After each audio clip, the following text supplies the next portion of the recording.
What is the problem with radical economic inequality?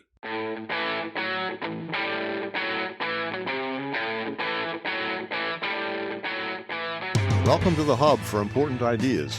I'm Steve James. And I'm Ken Swain. In this episode, we follow up our interview with Jamie Arndt and talk about economic inequality and the problems it creates in our society. Severe economic inequality. Radical. Yeah. And let's be upfront, this episode came from our discussions after the Jamie Arndt interview, and we realized that there was still some more ground we needed to cover. Absolutely. And probably there'll be more after this. We try to do important ideas, and this is a really important idea. Right. So when I say radical, I mean off the charts inequality. And you've got to roll all the way back to Ronald Reagan in the 1980s. Now that's when American economic inequality started to rise. It actually started to rise a bit in the Carter administration. Carter recognized the danger of it, and Carter raised red flags and voiced his concern. But I don't think anyone in Congress was listening to him at that point. As he said later, they treated me like the governor of Georgia, which is what he had been before being elected president. And the Democrats and Republicans both were sold on the way things were going, being beholden to Wall Street, the corporations, whatever. Along comes Ronald Reagan, elected as a result of a fairly racist campaign, and the economy was doing terribly at the time. And of course, it wasn't all Carter's fault, but he got the blame. And Reagan promoted these radical economic theories. Like trickle-down economics. Based on the Chicago School of Economics and Milton Friedman theories. What Reagan's Republican opponent in the primaries, George H.W. Bush, who became his running mate, called voodoo economics. Yep. And Reagan began to deregulate and lower taxes on the wealthy. And the deregulation continued through the Clinton years, and that's how we wound up with the awful mess in 2007, where these so-called bankers, they didn't act like any kind of banker I had ever seen, these so-called bankers had been just fleecing people. But if you listened to TV and talk radio and read newspapers at the time, they were blaming the victims. They were saying that the people who had been fleeced, who had been victimized by these salesmen selling these god-awful mortgages, it was the buyer's fault because they entered into the mortgages knowing that they couldn't somehow pay them. It was incredibly confusing. Didn't you find that to be the case? Absolutely, and they're supposed to have some semblance of decency when they're talking to these people. They're the economic experts, not the guy running a painting business, right? Or a person in a job where they could maybe afford a $150,000 mortgage, and they're putting them into a $500,000 mortgage, and they know they're not gonna. They know they're going to go out, but it's going to be sold off long before the result ever hits, and it's not going to be them holding the bag. It's going to be the taxpayers. Right, and the real problem here, looking underneath all of this, is the rise of economic inequality in America. It had been rising steadily in the 80s and 90s and was now peaking in the 2000s, and it was an extremely dangerous phenomenon. It threatens our democracy, and it threatens our health. Not just economics, it threatens our health. Let me explain. In 2008, I said I didn't understand what was going on. What I started doing at that point is I started reading economics, which I had never done before. I started with James Galbraith, then Paul Krugman and Joseph Stiglitz. Later, I read Robert Reich, former Secretary of Labor. Under Clinton, he's awesome. Later, Thomas Piketty. Yeah, Reich is terrific because he makes it clear. He explains it in a very, very plain layman's terms. I read Piketty's Capital, who's complex as hell, but he was reaching the same conclusions that these other economists and people like Reich were reaching. I read Matt Taibbi, who reported on what was essentially criminal behavior that Wall Street got away with. Krugman and Stiglitz were Nobel Prize winners. I take them as experts, but this one that really rocked me was a book called The Spirit Level by epidemiologists Richard Wilkinson and Kate Pickett. And when I mentioned that to you and you looked it up, you said it was controversial. Well, I guess people on the right started trying to hatchet it down, so it must have touched a nerve. As somebody said, if they're shooting at you, you're doing something right. Right. Got it. I just finished a little while ago Paul Krugman's Arguing with Zombies, which is a wonderful collection of his essays, op-eds and blogs for the New York Times and so on. And what he makes very plain is that there's a community of genuine scientists, experts in economics, who are working with a lot of the same data, reaching many of the same conclusions, more or less. And then there are hacks who are hired by the radical right who want a certain politically compatible line of reasoning, which has nothing to do with the facts, has nothing to do with the science. It's just a straight hack job. Very similar to what was done by the fossil fuel industry, taking pot shots at the 97% of the climate scientists in the world who all agreed on the man-made causes of global warming and the threat. It's the same strategy. And they'll pull out things like Milton Friedman, neoliberal ideas, and these theories have been debunked. They've been proven false. Doesn't matter. They keep bringing them up. People like Mark Levin, who goes on and on about Ronald Reagan's economy and how brilliant Milton Friedman was. Friedman did win a Nobel Prize, but for completely different work that had nothing to do with inequality and his right-wing ideological theories. He might be brilliant on other aspects of economics, but not on the subject of inequality. Looking at epidemiologists Wilkinson and Pickett, and if you're not familiar with the word epidemiology, it has the same root as the word epidemic. It's a medical science that involves the study of health and diseases in large populations. They were looking at the health implications of economic inequality using data from the United Nations. They didn't do this research all on their own. They're basing their book on facts that have been developed by researchers who had no particular agenda, as I understand it. Of course, it involves the United Nations, so automatically the radical right attacks it. Bunch of lefties. Yeah, the United Nations is a bunch of, well, sorry, I've written for the United Nations, and I know what they're about. My wife worked there for 31 years.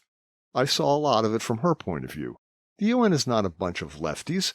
They represent every nation on Earth, and there are only two nations who consistently oppose the majority of the UN, and they're the United States and Israel. So the research that Wilkinson and Pickett were drawing on was from the UN trying to understand the world economy and world health. And Wilkinson and Pickett took that data and they looked at who are the most unequal economies in the world among developed countries.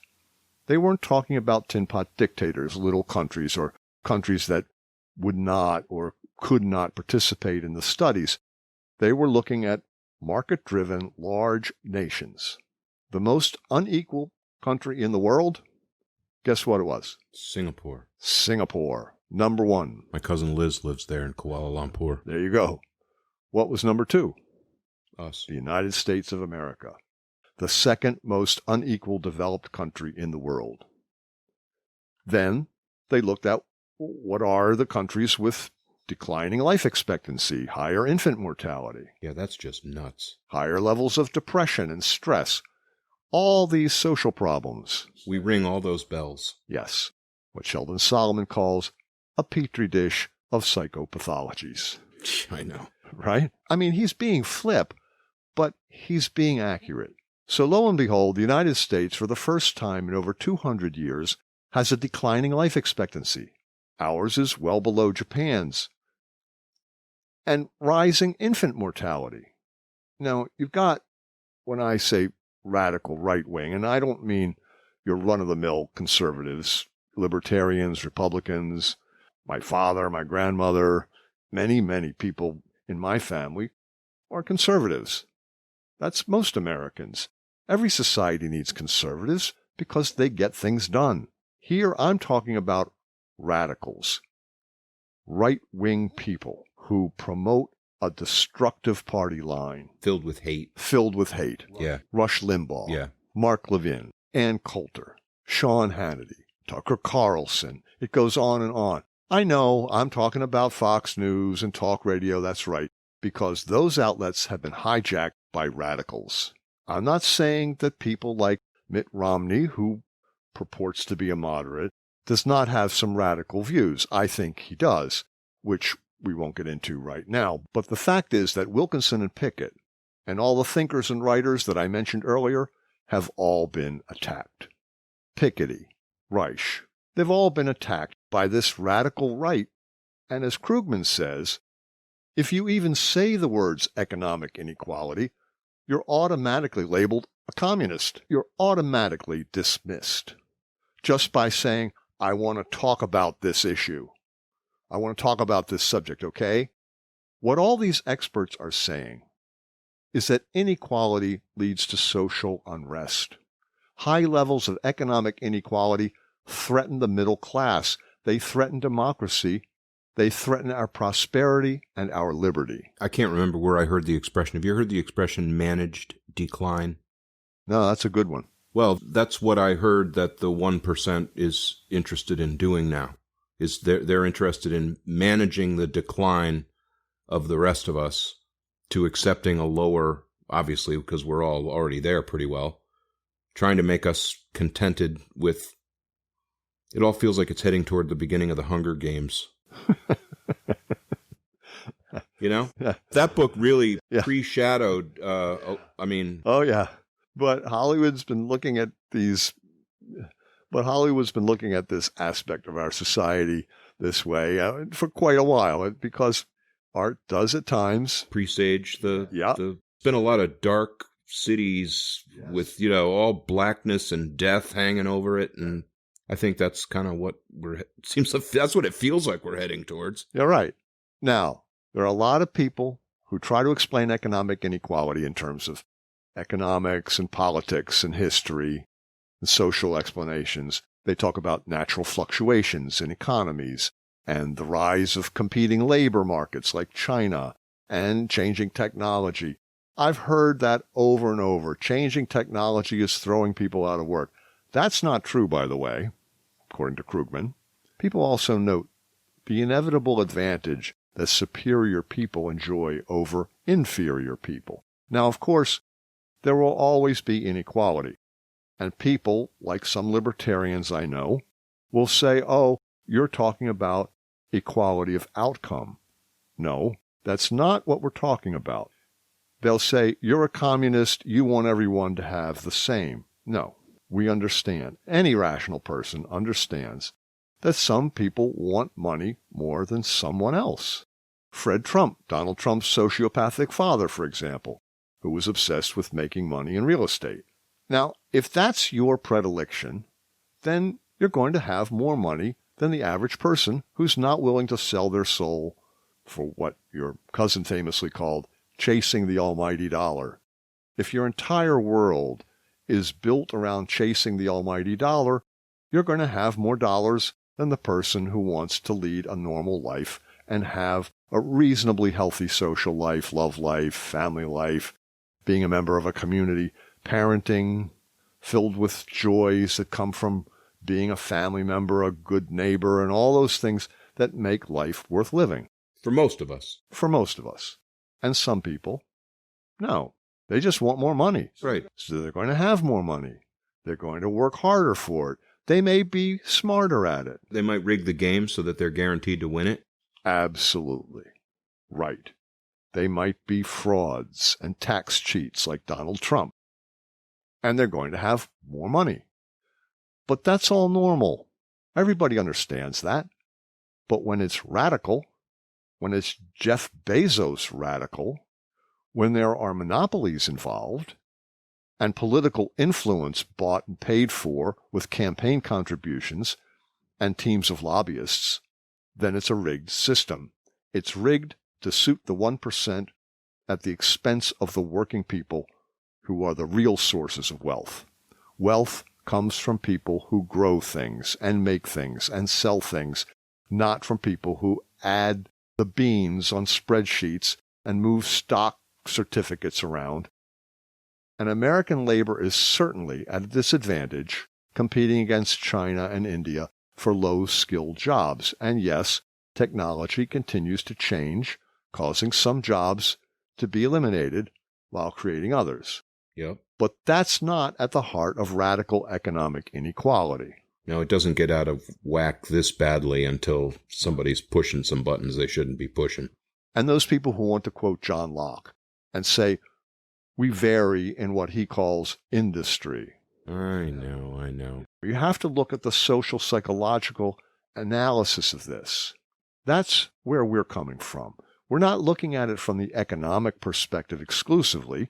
We're looking at it from a social psychological point of view.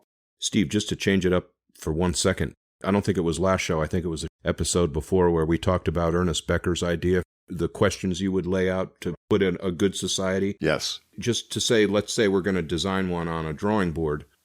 I seem to remember when I was studying economics, it may be as far back as in the 70s in college, but I seem to remember a company, and I think it may have been Japan, but a company had set a ratio, an acceptable ratio for how much more, how many times the lowest paid employee, the guy sweeping the floor, how many times more than him could the CEO make? Right. And it was an incredibly low number. Yeah. By today's standards. You know, it might have been like 10 or 13. Actually, in Japan, it would be like 8. Might have been 8. Yeah. And they said it would just be obscene for one man to take out of this organization more than 8 times the amount that another person is taking out. The average worker. The average worker. Right. And now it's like 360 times. Yeah. Somewhere in there, it gets out of hand. So from the social psychological perspective, we realize, as we spoke with Jamie Arndt 2 episodes ago, wealth, money, is a symbol as well as something tangible. Yep. And because it's devoid of a cosmic absolute, which religion would give it, this is purely secular, and one can never have too much of it. You can't have too much money. You can't have too much life. Right. You can't have too much life. You can't have too much happiness. Whatever it is. Immortality. So we have in this, and many other countries, examples of individuals and families who are devoted to seemingly endless accumulation of wealth and power. It's no longer enough to be a millionaire. We now count wealth in the billions. Now we're headed toward the first trillionaire. These amounts exceed any individual's ability to spend it all in 100 lifetimes. Like we talked about before, you could spend $1,000 an hour and it would take 114 years to spend $1 billion. That's obscene. And that's 1 billion. And that's 1 billion. At the age of 89, almost 90, Warren Buffett continues to devote his remaining years of life to acquiring more and more. Now, one could say, oh, he enjoys it. That's what he enjoys doing. I think there's something incredibly perverse about that. Oh, well, now he donated so much money to charity. What else is he going to do with it? You can't take it with you. He's got more than many countries. One guy has more than a country. Yeah. You've got CEOs and hedge fund managers earning enough in a single year to never have to work another day. And live a perfectly tidy life. But they have to acquire more. They relentlessly work to acquire more. And this drivenness to acquire more and more and more is described by some as greed. But it's greed not in the Midas sense. It's, as you put it, greed for more life, more symbolic life. And of course, enough is never enough. Inequality is a source of self-esteem for those at the top of the pyramid. For those at the very top, it's a source of heroism in our society. We lionize these people. And for those at the bottom, it's a source of shame. And for the majority, it's a source of guilt. Now, you might say to yourself, oh, what do you mean? I don't feel guilty because I'm not a billionaire. Yeah, but on some level, you have not achieved this higher rank. And if you have achieved a certain level in our society, it's accompanied by the fear of slipping to a lower rank. And the ultimate fear is slipping to the lowest social rung, which is called social death, a form of invisibility and a complete lack of power. The unemployed, the homeless, or the people who have been abandoned in our society. And for those of us in the middle, which is most of us, somewhere between the heroic rich at the top and the socially dead at the bottom, inequality is a way to keep us running faster and faster in what some would call the rat race. The system is the race, and we're the rats. George Carlin had a great description. He said he was describing the differences between the classes, and he said, well, the poor, they're basically there to scare the crap out of the middle class. You know? He puts it much better than me. That's what they're there for. If you don't keep working hard enough, you could be like that guy. There you go. That's exactly right. Not to mention where those billions come from. They come from you and me, the consumers of all this stuff the corporations keep telling us we have to buy to be like the heroes in their TV commercials. What Ernest Becker was saying is that unlike the Middle Ages, where holiness and sainthood were things to aspire to, that was their heroism.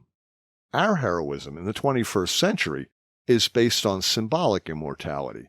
It's measurable, but it's lacking in the cosmic absolutes that people in the Middle Ages had. And our symbolic immortality is this roundabout, indirect, supported by man-made constructs. It's not all-powerful. We're not supernatural beings. And like imperfect repression, imperfect symbolic heroism exists for Darwinian reasons. We're kept off balance to greater achievement and accumulation of wealth and fame and power as a strategy our culture has unconsciously developed, and our, meaning America, has unconsciously developed to push our society and our nation ever forward, what I call a toxic culture. The imperfect nature of this form of immortality leaves us perpetually at risk of losing the opportunity for heroism and losing our defense against death anxiety that our culture allows. We are frequently confronted with real death that is not defeated by wealth. How can it be? Wealth is a symbolic defense, and death is real. It might be symbolic too, but it's real. And there's no way we can really achieve immortality. And so we're left with this conundrum. And it's, as I believe, as many cultural critics maintain, that that's a primary source of stress and anxiety and depression, which is what we've been talking about through a lot of these episodes. Yes, Ernest Becker says in The Birth and Death of Meaning, it's an appalling burden that weighs most heavily on the most differentiated and creative people. He's right. Yeah. Many conservative thinkers declare this form of greed to be a good thing. William F. Buckley was one of them. They note that it's a wellspring of creativity and achievement, and the rising tide lifts all the boats. Well, you were doing all right there until you the boats thing. No, people are motivated to do great things, especially if they're motivated for money. No, you're right. People who say equity make everybody the same, they don't realize that they're going to be cutting this off at the knees. Well, now, okay, you're talking about equality of outcome. That's what I'm talking about. Right. That's a bad idea. That is a bad idea. And the conservatives are right. Yes. To say that inequality is going to exist no matter what, and if you have free people, liberty, libertarian, if you have free people, you're going to have inequality. Right. I don't have a problem with that concept. No. I don't have a problem with Fred Trump making more money than me if that is what he devoted his life to, and then his son took credit for it, but that's a whole other story. But that's fine as long as Fred didn't break any laws, didn't commit fraud, paid his fair share of taxes. All open questions at this point. That's fine if he was on the up and up. We're talking about getting back to the original point of when guys conspire to sink the economy, that something bad should happen, and that kind of behavior should be discouraged. not only sink the economy, because what they're doing basically is fleecing the suckers. Right. And also, Right. they have rigged the system by taking it over. Yeah. So now instead of a democracy, we have a plutocracy. Complete. Now we have this oligarchy of billionaires and corporations that are running the show. I'm sorry, I hate to say it, and I know people are going to be upset with me because they think I'm being incorrect here, but Joe Biden is one of their puppets. A very talented puppet, but he's still owned by them. Let's be clear about this. Wow, Steve, I didn't see that coming. Sorry. No, well, I'm voting for Biden over Trump. I gotta.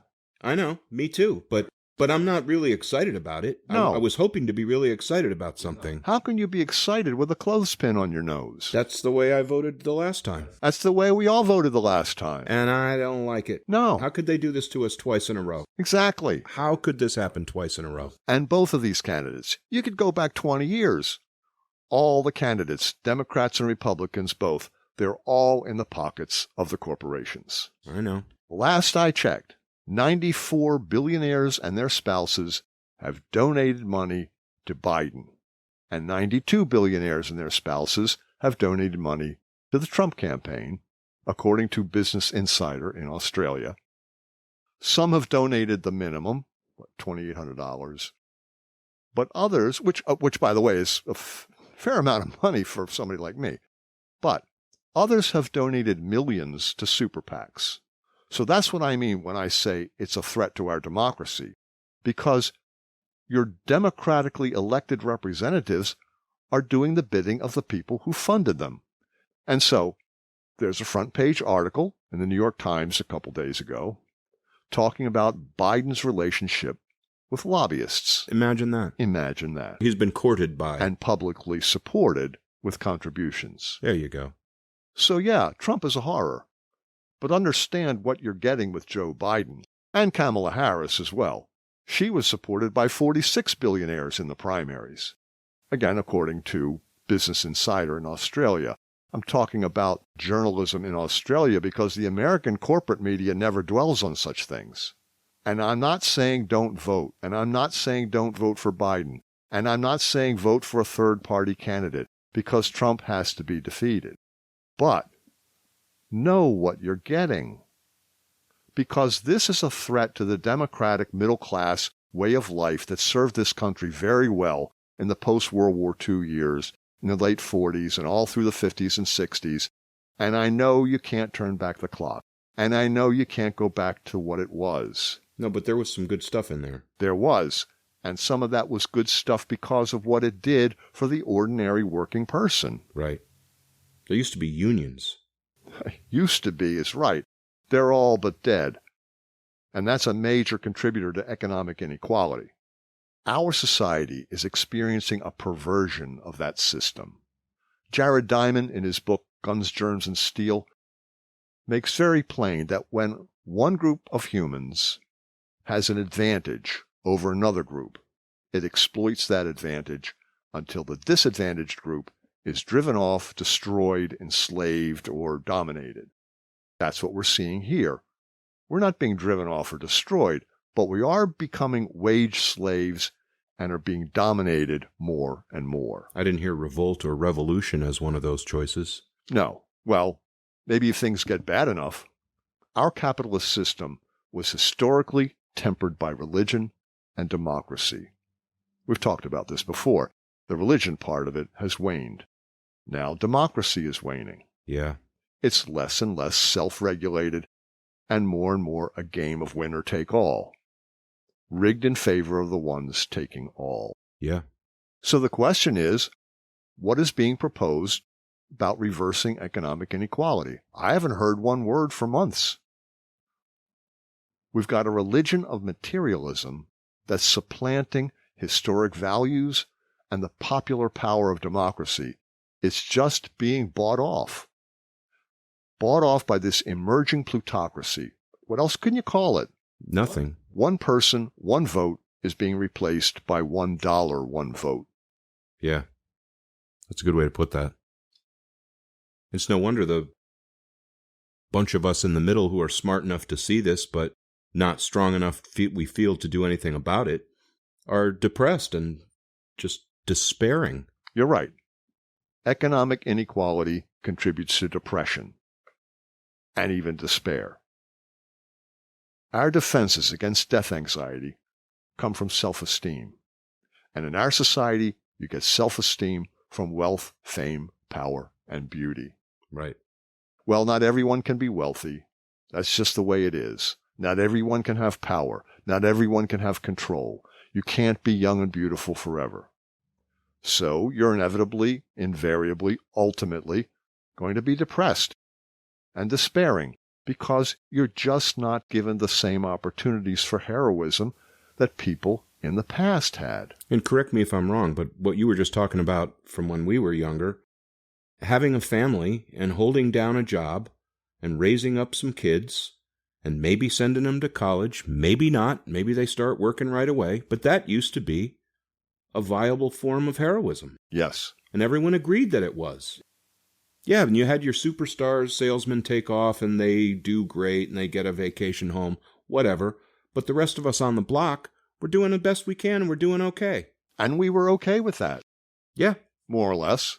Yeah. But now, 21% of American children, 46% of black children, and 40% of Latinx children live below the poverty line. Is that right? Yeah. That's unbelievable. We have more and more working people slipping into poverty and near poverty. You can work 40, 50 hours a week, as you well know. I do. And not be able to make a comfortable living. No, I'm not at the poverty level, but I'm not middle class. No, but the people who answer to you. Oh, they are at the poverty level. Absolutely. And they're working 40 hours a week. Yeah, they work really hard. They're working 2 jobs, some of them. Yeah. And they're still not making it. No. The American dream myth is becoming a lie. For all of the inherited class and denizens of the boardroom, that's the American dream now. But for the rest of us, social advancement, it's less likely in America than in many countries in the old Europe, which had been the bastion of old money and aristocracy. They have more social mobility than the U.S. As one pundit puts it, if you want to live the American dream, you need to move to Denmark. I know that's supposed to be a laugh line, but it's a truism now. Well, I think it might be less true now than it was. I think they might be talking about the Denmark of 30 years ago. Maybe. Times change, people change. Yeah. American economic inequality is more than an economic issue. It's more than a zero-sum game of technology, winners and losers, or competition between nations. American inequality is based on a value system rooted in accumulation with no end in sight. And as your favorite historian Jacques Barzun predicted, we're heading toward a society of oligarchs and peasants, a vast class of people who can neither read nor count. Yeah, that's exactly what he said. And he said it goes on for between 100 and 200 years. And then people start looking at some of the stuff that we're recommending was a part of a good life. And they say, you know what? That looks like it might have been good. It might have been. Look at some of this old art. Listen to some of these old pieces of music. Wow, they're actually pretty nice. Yeah. Unfortunately, our peasants, though, are not going to have the comforting illusion of eternal reward for a lifetime of servitude and exploitation. The new peasant class will have very little cosmic or eternal compensation. Right. And that's the source, ultimately, of despair. I hate to end on that word. Let's not end on that note. Let's say that what Jamie Arndt was talking about was alternatives to materialism. And I thought he was right on. And I don't think we gave him enough credit at that point when we were doing our post-interview discussion. Jamie, we're giving you more credit now. There you go, Jamie. We did a whole nother thing to make up for it, our oversight. So let's talk about some of that. So the whole idea of what people in the Becker community are suggesting is that just by unearthing these ideas and bringing them into people's consciousness, for example, inherited wealth is a form of immortality that's going to keep you alive, and you're going to be in the thoughts of several more generations after you're gone. Yeah. The alternative to that form of heroism, which is in many ways destructive, the alternative is to find modes of heroism that are not based on money. They're based on serving the community. They're based on serving the common good. People whom we are now finally calling heroes in this pandemic. That we're saying, if you're a nurse, a doctor, a teacher, an EMS worker, if you're someone who cleans the surfaces of shopping carts. Or the subway. On the subway. You're doing heroic work. If you're cleaning the floors and you're cleaning the surfaces that people touch in the supermarket, you're doing heroic work, and you should be treated that way. And you should be rewarded for your efforts, and you should be recognized that what you're doing for the common good is important. I think working with ideas is important. I think the scholars that we have interviewed are real heroes. I think Neil Elgee, who founded the Ernest Becker Foundation, was a real hero.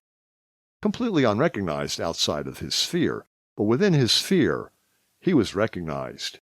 He donated hundreds of thousands of dollars to establish the Becker Foundation, not because he needed to, but because he wanted to do something. He wanted to bring important ideas into the public discourse, which he actually has succeeded in doing. Yeah, he has. With the help of some really bright people who he took under his wing. He saw these ideas as helpful to the future and possibly that could maybe hip check this thing into a better direction. And he said, maybe make a difference. Maybe make a difference. Maybe make a small difference. And he said, I'm going to do that with the rest of my life. That's right. And that's kind of what we're doing. Not as effectively, maybe, but we're really bumbling at making a real mess of it. But let's not forget that part. But doesn't mean it's not for lack of trying. It's not for lack of trying. That's the thing. We're not making money at this. We're not going to be famous. We're not going to be powerful. None of that. We're certainly not going to be youthful and beautiful. No, that ship sailed. That ship sailed quite a while ago. Quite a while ago. The Titanic.